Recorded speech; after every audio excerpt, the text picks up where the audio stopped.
بسم اللہ الرحمن الرحیم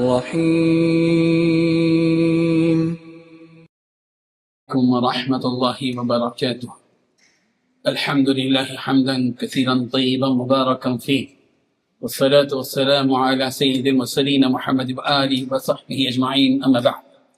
حاضرین و ناظرین، یہ درس حدیث نمبر 122 ہے۔ رسول رحمت صلی اللہ علیہ وسلم پر جو وحی نازل ہوئی وہ، اور آپ علیہ الصلوۃ والتسلیم سے قبل جن انبیاء کرام علیہ الصلوۃ والتسلیم پر وحی نازل ہوئی اور جو آسمانی کتابیں نازل ہوئی اس سے متعلق احادیث کا سلسلہ جاری ہے۔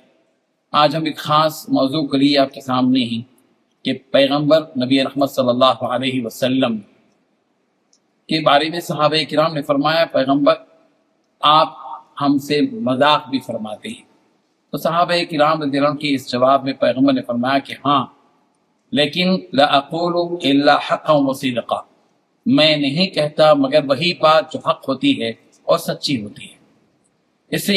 اس سے یہ معلوم ہوا کہ پیغمبر کا جو کلام ہے، پیغمبر کی جو گفتگو ہے، پیغمبر کا جو اقوال ہیں، احادیث ہیں، اس میں حق ہی حق ہے، باطل کی کوئی آمیزش نہیں ہے۔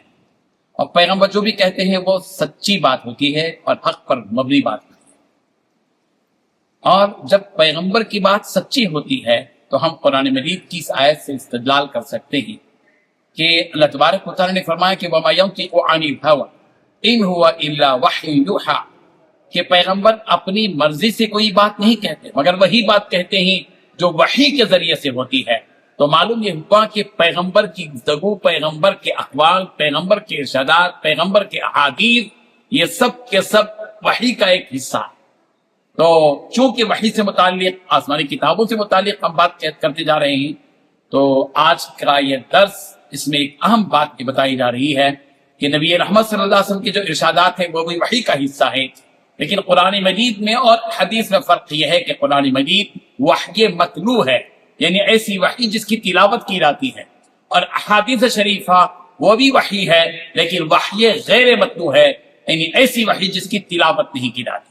اللہ تبارک و تعالی قرآن مجید اور احادیث شریفہ اور حدیث اور وحی اور آسمانی کتابوں سے متعلق ہماری عقیدے کو درست رکھے، اور پروردگار ہم سب کو اس وحی کے مطابق، قرآن مجید اور احادیث شریفہ کے مطابق زندگی بسر کرنے کی توفیق عطا فرمائیں۔ آمین۔ وآخر دعوانا ان الحمد للہ رب العالمین۔